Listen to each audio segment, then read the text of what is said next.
WhatsApp everyone, welcome back to channel. I hope आप सभी ठीक होंगे। आज बात करेंगे एक बिग अपडेट के बारे में जो कि आई है एजुकेशन मिनिस्ट्री की साइड से। बेसिकली आप सभी लोगों ने सारी बातें सुनने में अब आ रही होंगी कि बोर्ड्स 2 बार होंगे। इस बारे में अब एक बार बात करते हैं और देखते हैं कि क्या ऐसा कुछ होने वाला भी है या नहीं।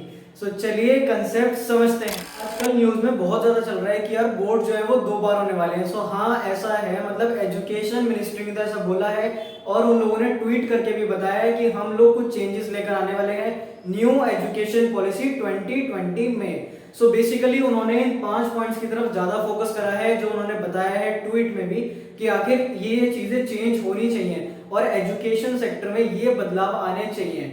बेसिकली बात करते हैं पहले पॉइंट के बारे में। इसमें लिखा है board exams twice a year, मतलब कि हाँ उन्होंने ऐसा बताया है कि बोर्ड जो है वो साल में 2 बार होने चाहिए दैट जो बच्चा पढ़ता है तो बहुत ज्यादा सिलेबस उसे एक साथ देने पर उसी चीज के बेस पर उसे एडमिशन मिलता है या फिर वो कहीं भी जाता है तो उसे जज करा जाता है। बेसिकली बोला जा रहा है कि अब उसे 2 बार कम से कम मौके मिलेंगे अपने आप को इम्प्रूव करने के।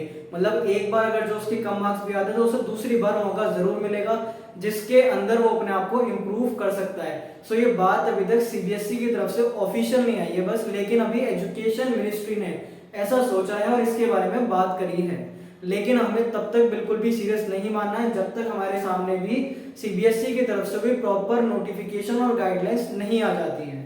बेसिकली अगला पॉइंट है क्लास 11th और 12th need not to study 2 languages. इसका मतलब ये है कि अब सब लोगों को क्या करना पड़ेगा, कम से कम 2 लैंग्वेज पढ़नी ही पड़ेगी। बेसिकली होता क्या है, इंग्लिश वाले बस इंग्लिश पढ़ते हैं, कई बार हिंदी पढ़ते हैं, तो एक इंडियन लैंग्वेज और किसी किसी स्कूल में होती है ना फ्रेंच जर्मन, तो वो भी आप ले सकते हो। लेकिन अब की बार क्या बोला है, अब की बार बोला है कि 2 तो रहनी ही रहनी है जो आपको पढ़नी है। लैंग्वेज जो है वो 2 बोली है जो पढ़नी ही पढ़नी है आपको, जिनमें से एक जो है आपकी इंडियन लैंग्वेज होनी चाहिए। उसके बाद बात करते हैं choice of subjects will not be restricted two streams. Basically इसके अंदर क्या बोला है कि सपोज करो कॉमर्स वाला बच्चा है तो वो चाहता है कि मेरे को एक सब्जेक्ट जो है ज्योग्राफी पढ़ना है तो वो एक ज्योग्राफी भी पढ़ सकता है। बेसिकली जो साइंस स्ट्रीम होती है, कॉमर्स स्ट्रीम है, आर्ट्स स्ट्रीम है, जो सारे के सारे सब्जेक्ट्स को रेस्ट्रिक्ट करा हुआ है कि ये बच्चा यही सब्जेक्ट पढ़ेगा, इस चीज को चेंज करने के बारे में भी बात करी जा रही है कि इन सबको चेंज करो। जो कोर सब्जेक्ट्स हैं हमारे वो तो रहेंगे रहेंगे, लेकिन इसके अलावा कोई बच्चा अगर कोई और स्ट्रीम का लेना चाहता है तो वो ले सकता है सब्जेक्ट और उसका एग्जाम भी दे सकता है। ये इनका तीसरा पॉइंट था जिसके अंदर इसकी बात करी जा रही थी। उसके बाद है हमारे सामने school boards to develop an on demand exams.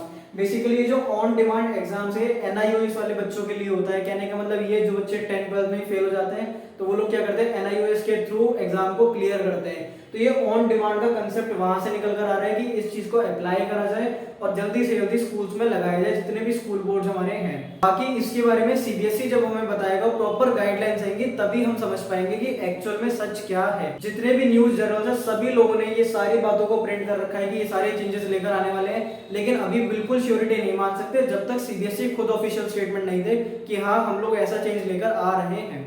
उसके बाद अगला point practice of covering the text books in classroom will be avoided.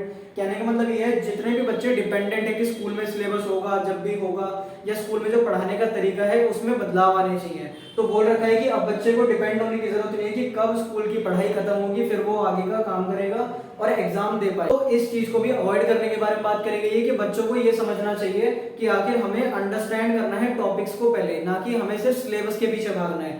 जैसे कि स्कूलों में आप लोगों को पता ही होता है कि सिलेबस कंप्लीट करवाना होता है बस, तो उस चीज को खत्म करा जाए। तो मतलब एजुकेशन मिनिस्ट्री बहुत कुछ सोच रही है इस बारे में। जब तक कोई ऑफिशियल स्टेटमेंट सीबीएसई की तरफ से भी नहीं आएगी तब तक इन सबको तो बस ये है कि हाँ चल रहा है कि टॉपिक्स पे डिस्कशंस हो रहे हैं, लेकिन ऑफिशियल स्टेटमेंट का वेट रहेगा। इसकी वजह से और क्या करना चाह रही है गवर्नमेंट की, जो रट्टा वाली बातें हैं वो सब खत्म हो जानी चाहिए, जो कि हमारी खुद की भी बायो है कि भाई रटने से कुछ नहीं होता है, हमें टॉपिक्स को समझना है। जो कंसेप्ट समझे हैं वो भी इसीलिए है कि हमें सिर्फ कंसेप्ट्स को समझना है, उसके बाद हम बड़े आराम से किसी भी चीज को सॉल्व कर सकते हैं। तो भाई साहब इसके अंदर भी ये बात आ रही है कि जो रटने वाला काम है वो बंद हो जाना चाहिए। जो बच्चे रट रट के नंबर ले आते हैं वो सब चीजें खत्म होनी चाहिए, और वही हमारा भी मोटिव है कि हमें रटकर बिल्कुल भी नहीं करना, सारे टॉपिक्स को अच्छे से समझ लेना है। उसके बाद सभी चीजें इजी हो जाती हैं।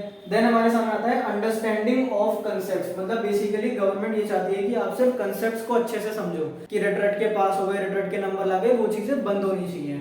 तो इसीलिए ये सभी चीज़ों को लेकर आया जा रहा है कि ये चेंजेस एजुकेशन सेक्टर में आने चाहिए।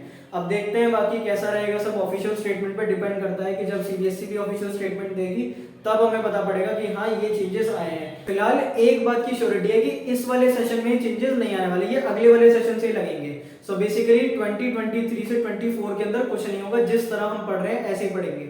उसके बाद जो 24 से 25 वाला सेशन होगा उसमें इन चेंजेस को लगाया जा सकता है। बाकी डिपेंड करते हैं कि कब ऑफिशियल स्टेटमेंट आती है इन सब के बारे में, और अच्छे से एक्सप्लेनेशन आएगी कि किस तरह चेंजेस लेकर आने वाले हैं। सो आई होप आप काफी हद तक क्लियर हो गए होंगे कि कुछ ना कुछ चेंजेस तो आएंगे और वो आने चाहिए भी। आई होप इस वीडियो ने आपको हेल्प करा होगा और थोड़ी बहुत अंडरस्टैंडिंग आई होगी आप में कि आखिर कितने चेंजेस लेकर आने वाले हैं और पर्पस क्या है ये सब चेंजेस लेकर आने का। सो अगर आप लोगों को ये वीडियो अच्छी लगी और आपने इससे कुछ समझ में आया या कुछ अंडरस्टैंडिंग सिंपल या क्लियर हुई है तो वीडियो को भी कभी लाइक कर दो, चैनल कंसेप्ट समझे को सब्सक्राइब कर दो। सो मिलते हैं सीधा नेक्स्ट वीडियो में किसी और टॉपिक के साथ। Good luck.